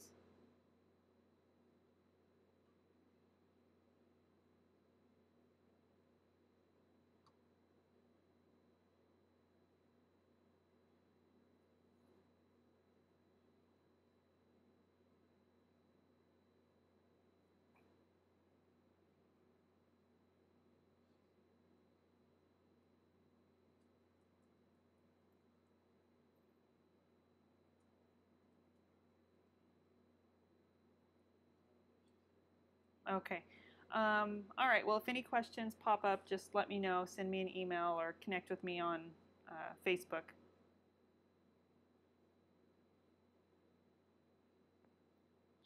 All right, Carolina, are you here?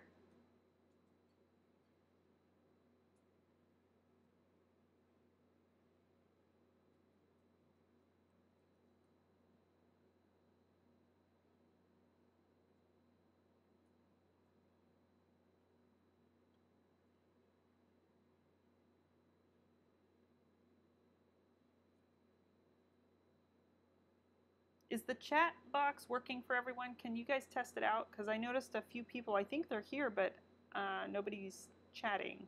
So I just want to, can some of you guys just text a smiley face or something? I just want to make sure the chat box is working still.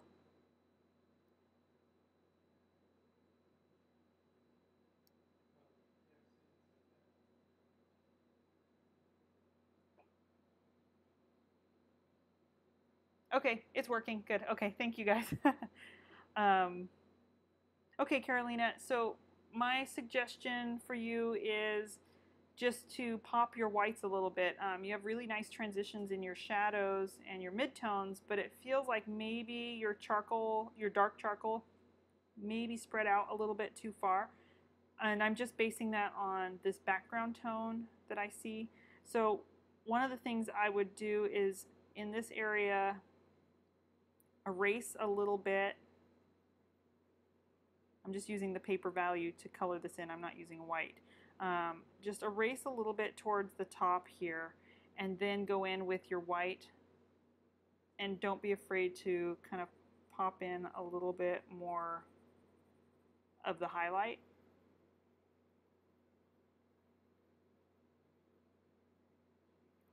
And give yourself a little bit more of a sharp edge there. And don't be afraid to pop the highlight in the eye and up here in the forehead a little bit sharper. Now I can't tell if that's just the photo kind of making it look more middle tone, but when I zoom out, the whole face looks a little darker than this paper value out here. So if you brought your mid-tone, your dark charcoal all the way over, just erase a little bit on either side and make sure you have enough of that paper tone exposed. For example, here in the muzzle, just a little bit more of the paper tone showing, and then go in with your white chalk and hit that highlight above the philtrum. That's going to bring the lip forward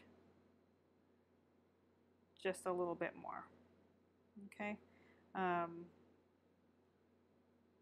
Yeah, you don't want your white, so if you have to erase, you don't want your white charcoal to be on top of any of the dark charcoal. So if you have some of that darker charcoal in place, just make sure, make sure that you erase first and then apply the white. Okay. Otherwise, your drawing looks really good. I would just work on popping those values. It's going to give it a little bit more life and dimension. I know she has a lot of midtones on here, but you can clearly see where the white areas and the lighter masses are from your paper value. Okay, and if you have any questions, you can follow up with me with an email, and I'd love to see the drawing when you're completely finished with it. And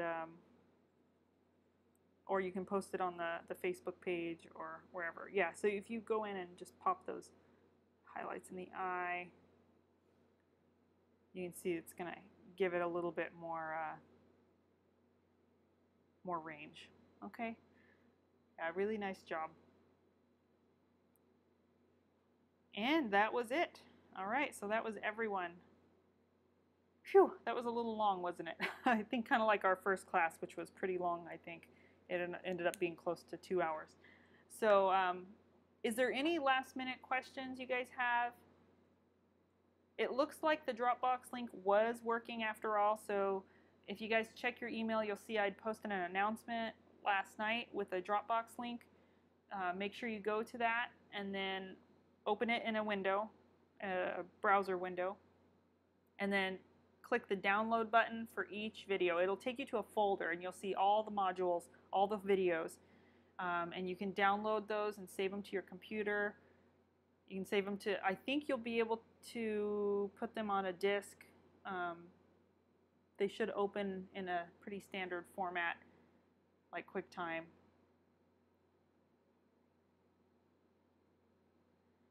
Jackie, let me get back to your drawing real quick. So your question was, are hair shadows distracting sometimes? Do you mean like the texture within the shadow? Like, oh, oops. There.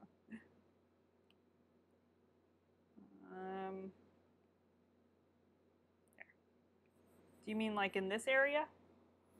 Oh, on the neck too? You know, a lot of that has to do with paper texture, and it looks like you see how your paper has a little bit of that textured tone. That can add to it, but also one of the reasons I like to use the vine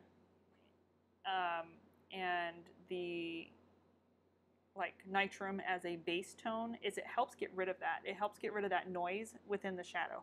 I do find that I personally like to keep shadows what I call quiet areas of the drawing. I don't put as much detail.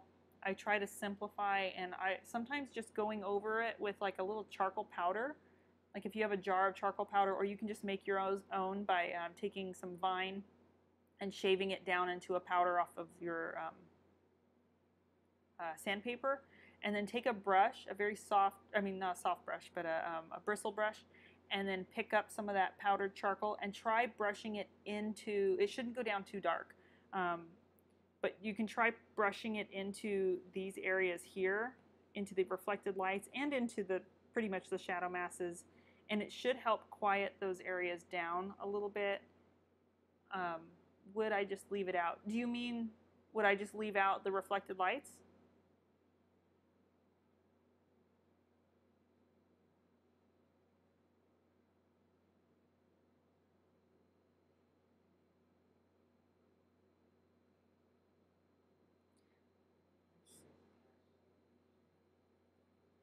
So one thing, the shadow.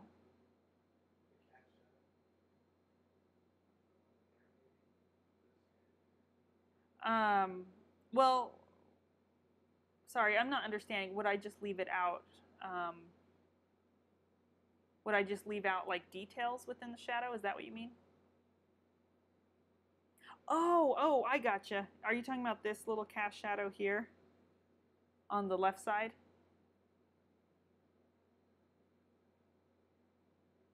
Sorry, I wasn't understanding. I thought you meant the main shadow mass on the face and the texture of the paper.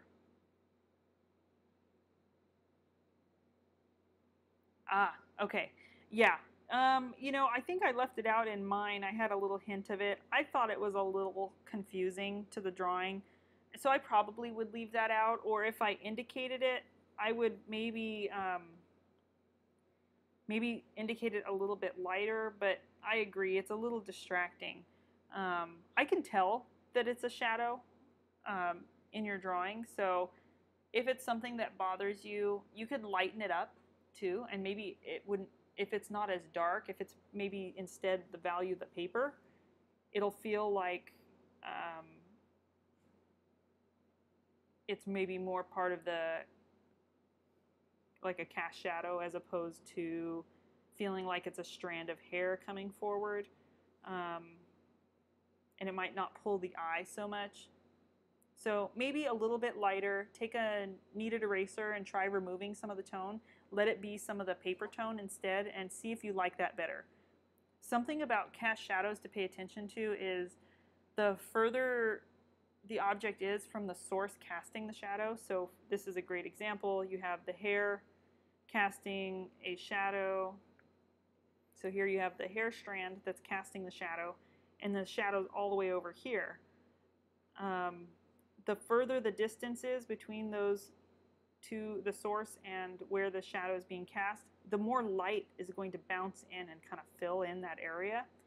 So it might not be as dark as we perceive it. And this is one of those areas where I think I had mentioned it earlier.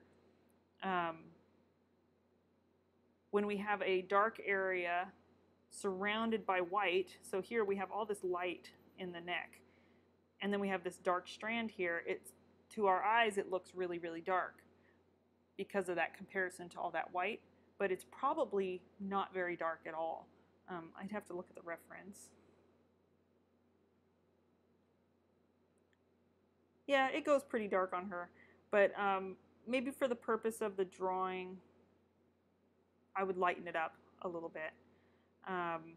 But generally speaking, yeah, when you have like this little shadow mask, for example, right here, surrounded by all this white, you can get away with using just the paper value, and it'll still appear dark because you're adding that intense white next to it.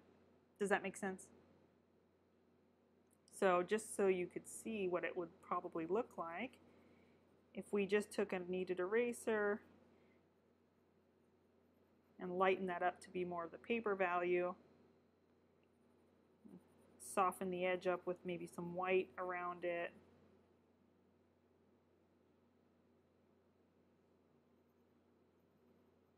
And maybe what I would do too is just take a little bit of the paper value on the edge of the neck, expose a little paper value on the edge of the neck, so that way it doesn't hit the hair so sharp and it won't pull the eye to that section where the little cast shadow comes forward. And you can kind of see that that reads a little better. If you feel like it's still distracting, I would just take a little white and just go over it very, very lightly and bring it up a little bit more. Yeah, yeah. And sometimes I just omit those things. I look for tangents in my photo reference. Sometimes you don't see it when you're taking the photo shoot with your model, and then suddenly you're working on the reference and you're like, that looks really awkward. Tangents can happen where like two edges just barely overlap. So for example, if you had a head that was turning, 3/4 view almost, maybe a little further, and the tip of the nose just barely touched the edge of your view of the far cheek, for example, if those edges just barely kissed and they didn't actually fully overlap, or there wasn't a clear separation from the tip of the nose and the cheek, that would create a lot of confusion in the drawing, and it kind of becomes a point of tension and distraction in the drawing. So people will accept it as reality in a photograph, but as soon as you convert something to a drawing, people are going to notice things that look off almost immediately. It's just kind of the nature of, drawing versus photography. So just be on the lookout for things that might read as confusing in your drawing. This is a great example, the hair shape. And you can omit those things and use kind of creative license to decide what belongs in the drawing. Another thing was, for example, there were two highlights in the eye. There's the main one here on the left, and then there's the little one on the right. And I know some of you were asking, should I include both?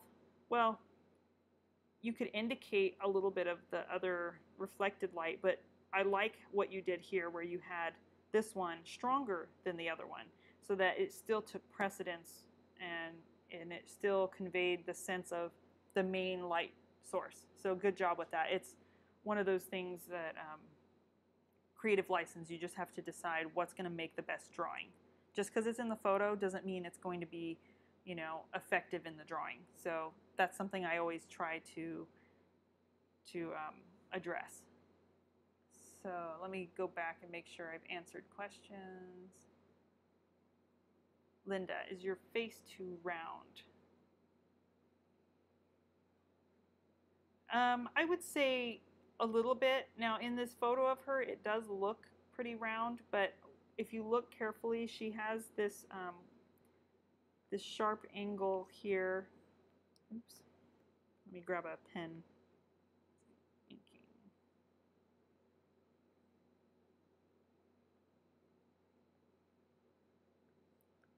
So, yeah, you can see she has like this kind of angled jaw, and this part feels very round.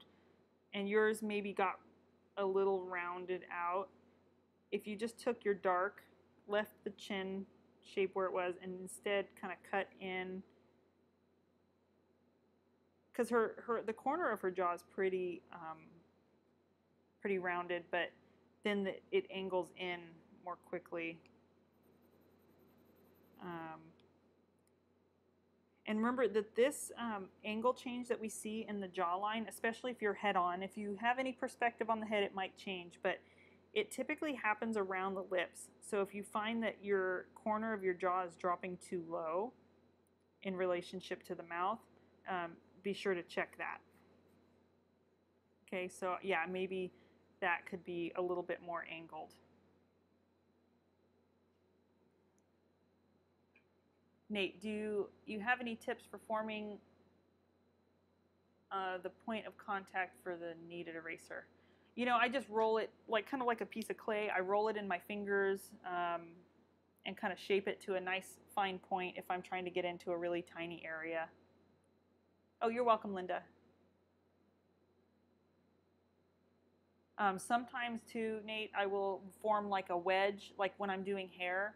I'll kind of squish it into like a wedge shape so that it's like a long skinny edge, and then I'll use that to like remove lines of hair, for example. And Susan, your question, is there any specific that I struggle with when I'm drawing? You know, it never stops being a struggle to get the block in right. Sometimes, for example, you know, I'll get maybe halfway through toning and I'll realize I had exaggerated a certain feature, you know, on the model, and it depends on, you know, how fast I'm trying to work through a drawing. But with drawing, as with anything, it depends on, every situation is different. So, you know, when you're drawing from one photo to another, you know, you might have different challenges, or maybe it's the perspective. That's something that definitely can throw me off, is foreshortening and perspective. So I just I'm continually checking my height proportions compared to my width to make sure that I get those correct proportions.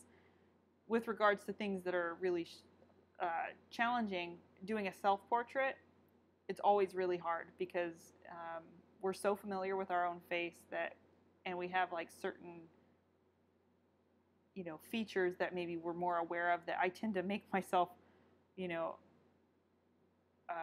maybe a little bit more stern, or, you know, I'll over exaggerate some of my frown lines or whatever it is. So trying to be more objective when I'm doing like a self-portrait, as if I was drawing anyone else's portrait. Yeah, Susan, the block-in is everything, and I know it's like when you say it in the beginning or you're first learning to draw, you're like, okay, yeah, I just want to get to the fun part. I just want to get to the toning part.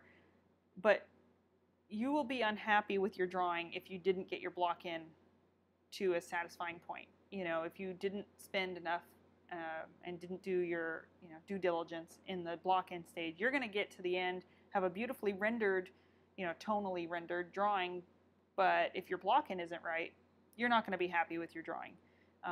There's no real substitute to just getting that first part right.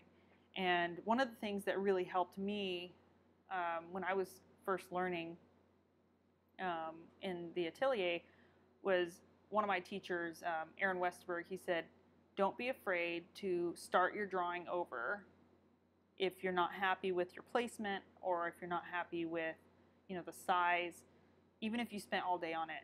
Like, don't treat your work too precious, because, you know, if you drew it once, you can draw it again. And even though we think, oh, I did all this work in the beginning, if you're not happy with your placement, if there's an awkward like cutoff point, or they're placed too low, or, you know, composition, or if you didn't quite get the proportions right, don't be afraid to just scrap the drawing and start again.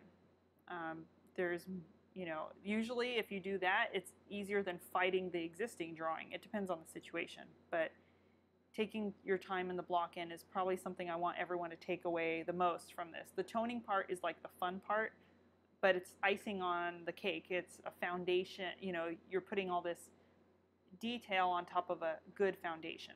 And if you skimp on the foundation, it's not going to turn out, you know, the way you had hoped.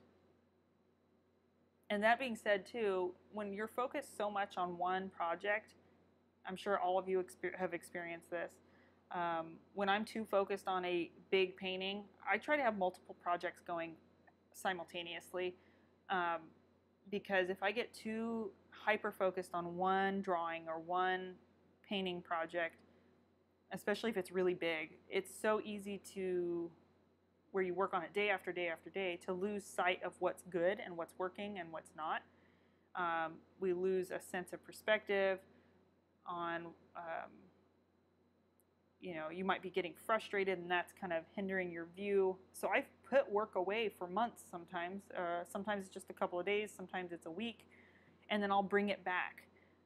So if I'm on the verge of thinking, okay, I'm just going to trash this, or I don't even know if it's good anymore because I've been staring at it too long, don't be afraid to put it away and bring it back out.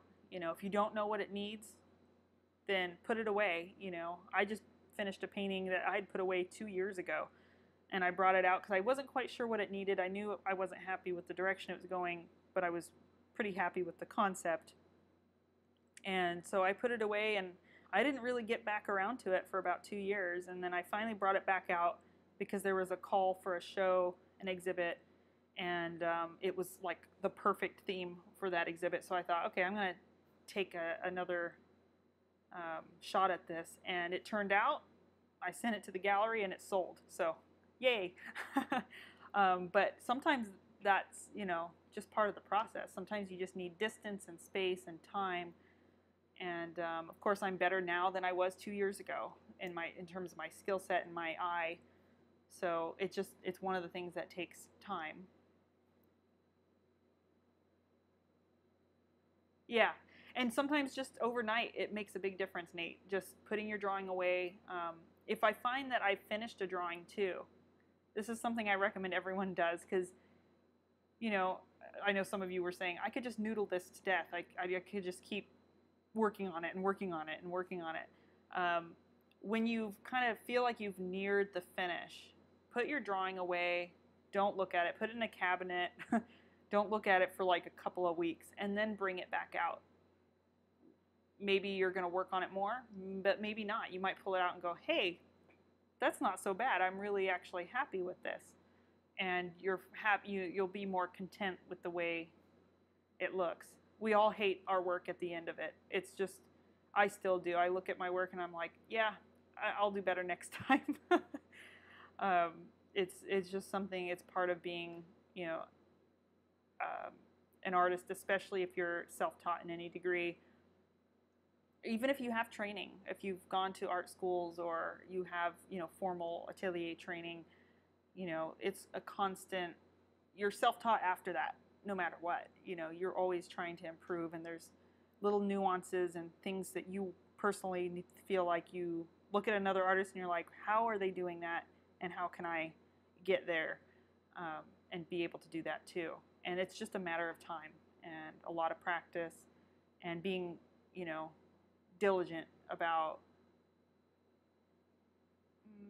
like, if you think everything you do is great and you think there's nothing you can do to improve, which I'm sure none of you feel that way, but I have encountered people that think, you know, that what they do is absolutely perfect 100% of the time and they don't need to improve. Those are the artists who never grow. And, you know, so if you always just think of yourself as, you know, that perfection or that goal is always on the horizon and you're always striving for it, there's only one way to go, and that's up, and that's improving. You know, you can't really get worse. You might feel like it when you're learning something new, like you're actually getting worse, but it's just that you're learning something, or maybe you've hit a plateau and you don't feel like you're improving, but pretty soon a concept is going to click and you're going to start climbing again. And that's just part of the artistic process. So I hope that gives you guys some encouragement to just keep practicing this technique. Spend a lot of time in the block-in. And don't be afraid to make failed drawings or, you know, incomplete drawings. You don't have to finish everything you start. Just, it's a matter of just doing and doing.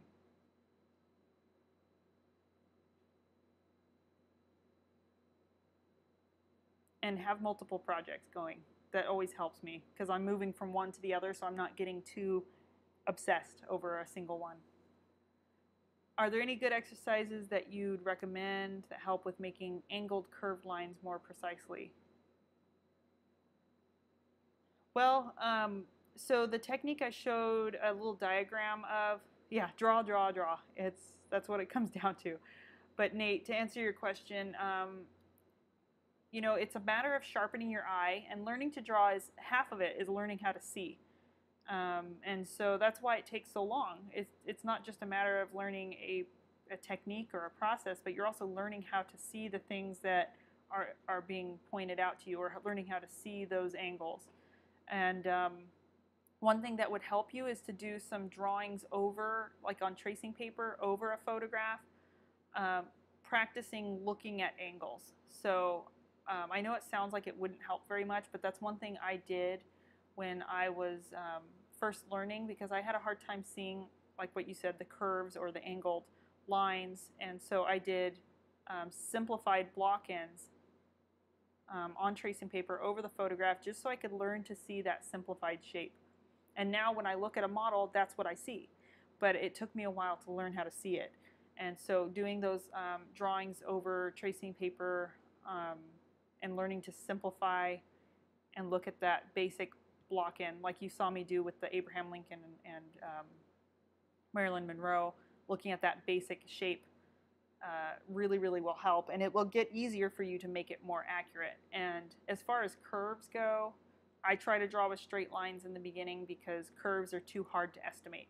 So every curve can be broken down into a series of angles, and things will kind of naturally round out as your drawing progresses. So try to draw with straight lines and practice breaking down curves into straight lines on those tracings. And that should help you learn to see it too. And sometimes as a preliminary to working on your actual drawing, try doing one of those tracing paper sketches. Put the tracing paper over your photo. Do your block-in analysis, you know, your straight line analysis, that simplified face and hair shape. And then work from that in the beginning. Put away the photo. Work from that basic shape block-in until you get used to seeing those things for yourself. And then once you're ready to move forward, then you can bring out your the photograph reference again. But that's another way to kind of help you learn to see it. I hope that helped answer your question, Nate.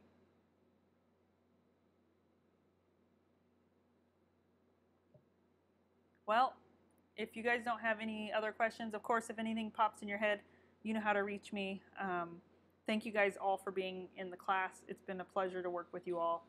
And I will be offering something in the future. I'm still kind of planning it out, and I'm reading over all of your survey responses. Thank you for your feedback on the class and what you'd like to see next.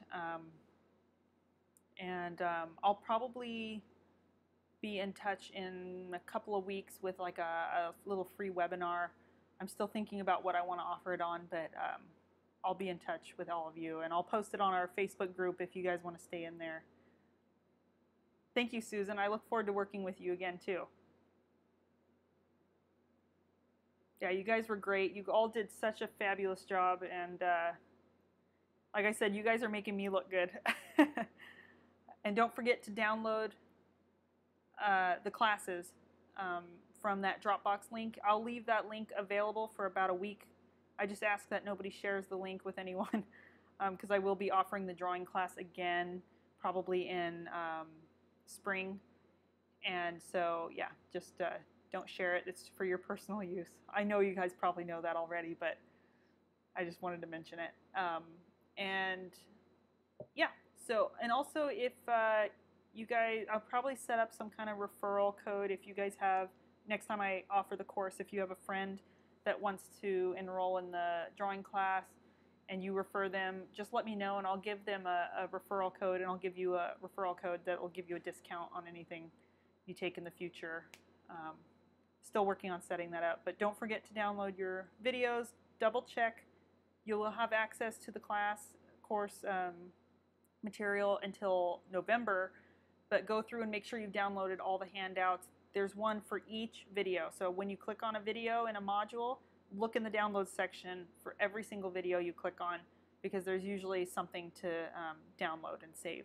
And maybe you missed one or something. So just make sure you go down and download those before November. All right, thank you guys so much. I'm glad you've had a lot of aha moments. Those are the best.